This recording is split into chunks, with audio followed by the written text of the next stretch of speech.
राम राम। आज आप लोगों के लिए बहुत मतलब की बातें मैं बोलूंगा। तुला राशि, तुला मीन्स तराजू। तराजू उठाइए, न्याय का परिचायक। एक में बाट है, एक में खाली है। वो हो गया पित्तदोष, वह हो गया गरीबी का सूचक। तुला राशि वाला हर वस्तु को अपना मानने को तैयार, ये भी हो जाए, ये भी हो जाए, ये भी हो जाए। पर आप ध्यान देंगे कृपया, जो व्यक्ति तुला राशि जन्म से हुआ है उसकी बात हो रही है। जो नाम पे रखा गया है उसकी भी आप ले लें, कोई दिक्कत नहीं है। तुला राशि व्यक्ति वाला व्यक्ति न्यायप्रिय होता है, अस्पष्ट वक्ता होता है, लड़ाई करने में ज्यादा भरोसा करता है, पति पत्नी के बीच में विवादास्पद होता है, संतानों को हमेशा दबा के रखता है, अपनी बात ऊपर रखने के लिए माहिर होता है। ऐसा व्यक्ति जन्म से लेकर के मृत्यु तक वह किसी भी प्रकार के सामग्री से भरपूर नहीं होता, ऋण उसके पीछे दौड़ती रहती है। अब आप कहेंगे पंडित जी ऋण हो गया तो क्या निदान है? लिखा है ना कि पूर्व जन्म सुचा नारी, पूर्व जन्म सुधनम, पूर्व जन्म सुचा विद्या, अग्रे अग्र धन। धन विद्या नारी का संस्कार व्यक्ति अपनी माँ के पेट में आने के पहले प्राप्त कर लेता है। तो आप कुछ मत करें, कृपया ये काम करें कि प्रतिदिन चाहे बासी रोटी हो, चाहे कितने दिन की बनी हो पर ठीक ठाक हो, उसमें गुड़ रख करके शनिवार से देना आप गौ माता को प्रारंभ करें। और आप 42 दिन दीजिए, फिर एक आध 2 दिन का विराम करके फिर आपकी पत्नी देना चालू कर दे, फिर आप देना चालू कर दीजिए। ऐसे करके आप देते रहेंगे तो मैं वादा करता हूं कि आप घर में लक्ष्मी कृपा करके पद्मासन में बैठेगी, आपका ऋण मुक्त हो जाएंगे, आप मकान हो जाएगा, बाल गोपाल शिक्षा दीक्षा से रहेंगे। पर आपको क्रोध त्यागना पड़ेगा। अपने घर में पति पत्नी से के बीच में आप युद्ध नहीं करेंगे, तू मैं नहीं करेंगे। मैं वादा देता हूं कि आपके घर में लक्ष्मी का वास होगा, ऋण मुक्त हो जाएंगे। क्या करना है?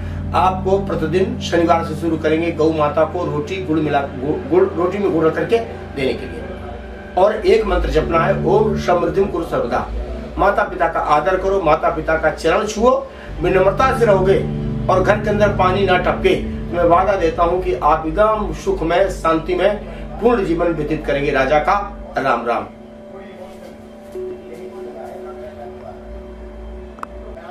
निवेदन है, जब आप एक तो हर व्यक्ति को चाहिए कि अपने बच्ची का या बेटे का विवाह दिन में करें। कहिए क्यों? इसलिए कि पहले मुगलों का राज था, मुगल हमारे कन्याओं का हरण कर लिया करते थे, तो लोग छिप करके रात्रि में शादी करते थे।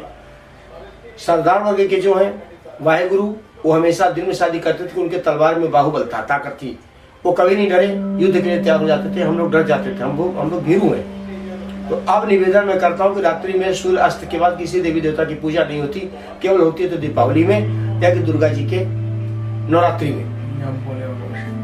और जिस दिन भगवान शिव का शिवरात्रि मनाई जाती है उसमें 4 बार की पूजा होती है। केवल यही 3 प्रमाण हमारे पास है और चौथा प्रमाण नहीं है। तो निवेदन मैं करता हूँ कि आप लोग अपनी कन्याओं का, बच्चों का विवाह दिन में करने का प्रयास करें। और समाज को, जो हम लोगों ने ऋषियों ने कह दिया कि रात्रि का विवाह उत्तम माना गया है, वो दिन का गांधर्व माना गया है, अब दिन में शादी करने की परंपरा करें, रात्रि का शादी न करें। क्यों? कि जो व्यक्ति रात्रि में जपेगा जगेगा, उसके इंसुलिन नहीं बनेगा, ज्यादा आहार खाएगा वह रोगी होगा, उसी को शुगर होगी, उसी को बीपी होगी, उसी को थायराइड होगा, उसी के नाना प्रकार के रोग होंगे। तो मेरा निवेदन है कि पहला सुख निरोगी काया, ठीक है? तो रात्रि में मत जगें, दिन में शादी करें, रात्रि में आहार कम लें। अगर सुबह टॉप खाइए, रात्रि दोपहर में और कम करिए, रात्रि में और कम करिए। ये आपके दीर्घायु का लक्षण है। दूसरी बात निवेदन करता हूं, एक कलयुग की बात आ गई।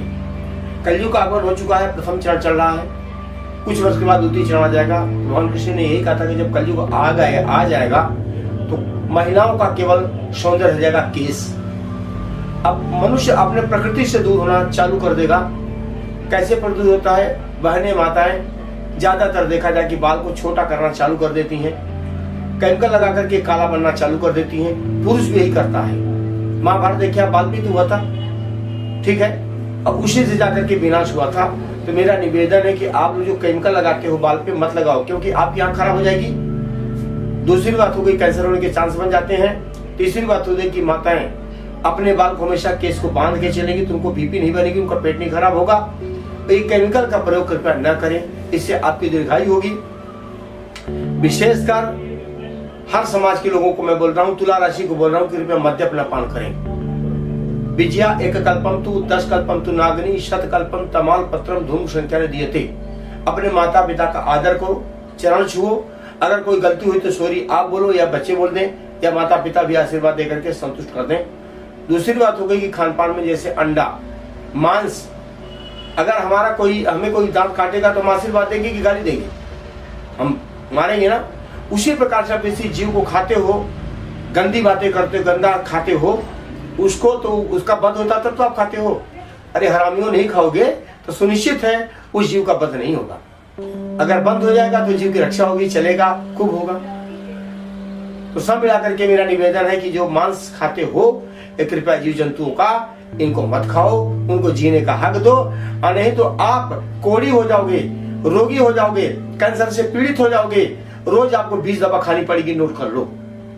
मेरा निवेदन है मद्यपान पान करो, हमसे कोई दिक्कत नहीं, पर मांस खाना आज से संकल्प कर लो कि मैं नहीं खाऊंगा। अन्न खाओ। घोड़ा क्या खाता है? घोड़ा खाता है चना, और सब ज्यादा ताकतवर है। तो इस वजह से मांस खाना बंद कर दीजिए, ये मेरा निवेदन है हाथ जोड़ करके। तुला राशि वाला विशेष करना का, नहीं तो कभी राजा नहीं बन सकता, अपने जीवन में व्यथा ही व्यथा को प्राप्त करेगा। प्रेम से वृंदावन हरिलाल की